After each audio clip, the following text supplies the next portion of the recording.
ರೋಗ ಅಡ್ಡ ಬರುತ್ತೆ ನೀವು ಈ ತರ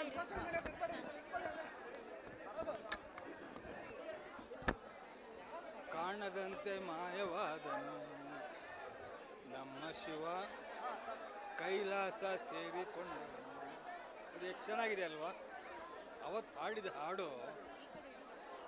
ಹಾಡಿದಂಥ ಹಾಡು ಚಲಿಸುವ ಮೋಡಗಳಲ್ಲಿ ಹಾಡಿದಂಥ ಹಾಡು ಎಷ್ಟು ಮಟ್ಟಿಗೆ ಅರ್ಥಗರ್ಭಿತವಾಗಿದೆ ಹೇಳಿ ನೀವು ಅಲ್ವಾ? ಅವನು ಯಾವ್ದಕ್ಕೆ ಹೇಳ್ದ, ಏನು ಕತೆ ಒಂದು ಗೊತ್ತಿಲ್ಲ. ಅವನು ಹೇಳಿದ ಮಾತು ಇವಾಗ ನಿಜ ಆಗ್ತಾ ಇದೆಯಲ್ಲ ಅಂತ ನನಗೆ ಮನಸ್ಸಿಗೆ, ನನ್ನೊಬ್ಬನಿಗೆ ಅಲ್ಲ ಇಡೀ ಕರ್ನಾಟಕ ಜನತೆಗೆ ನೋವಾಗಿದೆ. ಯಾರಿಗುಂಟು ಯಾರಿಗಿಲ್ಲ ರೀ ಭಾಗ್ಯ. ಅವನು ಸ್ವರ್ಗಸ್ಥನಾಗಿ ಇಲ್ಲಿಗೆ ಸುಮಾರು 5ನೇ ವರ್ಷನೇ ಇವತ್ತು, 3 ವರ್ಷ 4ನೇ ವರ್ಷ ಆದರೂ ಕೂಡ ಈ ಜನಸ್ತೋಮ, ಜನರ ಅಭಿಮಾನ, ಜನರ ಪ್ರೀತಿ, ಜನರ ಅಕ್ಕರೆ ಯಾರಿಗೂ ಸಿಗದೇ ಇರ್ತಕ್ಕಂಥ ಒಂದು ಗೌರವ ನಮ್ಮ ಪುನೀತ್ ರಾಜ್ಕುಮಾರ್ ಸಿಕ್ಕಿದೆ.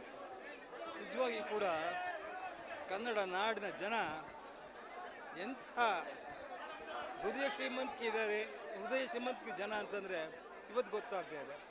ನಾನು ತಿಳಿದ ಮಟ್ಟಿಗೆ ಬೆಳಗ್ಗೆ 5 ಗಂಟೆಯಿಂದನೂ ಕೂಡ ಒಂದೇ ಸಮಯದ ಜನಸ್ತೋಮ ಬರ್ತಾನೆ ಇದ್ದಾರೆ. ಯಾಕೋಸ್ಕರ ಬರ್ತಾ ಇದ್ದಾರೆ? ಅಪ್ಪುವಿನ ಅಭಿಮಾನಿಗಳು ಇಲ್ಲಿ ಬಂದು ಅವ್ರನ್ನ ಎಲ್ಲಿ ಮಲಗಿಸಿದ್ದೀವಿ ಆ ಜಾಗದಲ್ಲಿ ಬಂದು ಆ ಜನರ ಆ ಘೋಷಣೆ, ಆ ಪ್ರೀತಿ, ಆ ಗೌರವ ಖಂಡಿತ ಮರೆಯೋಕ್ಕಾಗಲ್ಲ. ಅದನ್ನು ನೋಡ್ತಾ ಇದ್ದೀವಲ್ಲ, ಒಂದು ಕಡೆ ಸಂತೋಷವೂ ಆಗುತ್ತೆ, ಒಂದು ಕಡೆ ದುಃಖವೂ ಆಗ್ತದೆ.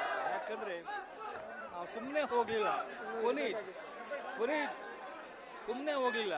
ನಾನು ಎಷ್ಟೋ ಸರಿ ಹೇಳಿದ್ದೀನಿ, ಪುನೀತನ ಹೆಸರು ಆಂಜನೇಯನಿಗೆ ಇನ್ನೊಂದು ಹೆಸರು ಪುನೀತ್. ಆಂಜನೇಯ ಹೇಗೆ ಜಗತ್ ಪ್ರಸಿದ್ಧನಾಗಿದ್ದಾನ ಆಂಜನೇಯ ಹನುಮಂತ, ಹಾಗೆ ನಮ್ಮ ಪುನೀತು ಕೂಡ ಈ ಒಂದು ಯುಗದಲ್ಲಿ ಪ್ರಸಿದ್ಧಿನ ಪ್ರಾಮುಖ್ಯತೆ ಪಡ್ಕೊಂಡಿದೆ ಅಂತ ಹೇಳೋಕ್ಕೆ ನನಗೆ ಹೆಮ್ಮೆ ಅನಿಸುತ್ತೆ. ಇಂಥ ಮಗನನ್ನು ಪಡೆದಂಥ ನಾವೇ ಧನ್ಯರು ಅನಿಸುತ್ತೆ. ಆದರೆ ಅವನು ಈಗ ನಮ್ಮ ಜೊತೆಲಿ ಇಲ್ಲ, ಅದೊಂದೇ ನಮಗೆ ಕೊರವು.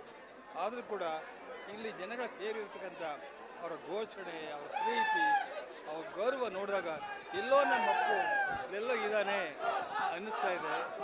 ಆತ್ಮಕ್ಕೆ ಶಾಂತಿ ಸಿಗಲಿ, ಈ ದುಃಖವನ್ನು ಭರಿಸೋ ಶಕ್ತಿಯನ್ನು ಅವರ ನಮ್ಮ ಅಶ್ವಿನಿಗೆ, ಮಕ್ಕಳಿಗೆ, ಶಿವಣ್ಣನಿಗೆ, ರಾಘವೇಂದ್ರ ರಾಜ್ಕುಮಾರ್ ನೀಡಲಿ ಅಂತ ಹೇಳಿ ಆಶಿಸ್ತೀನಿ. ನಮಸ್ಕಾರ.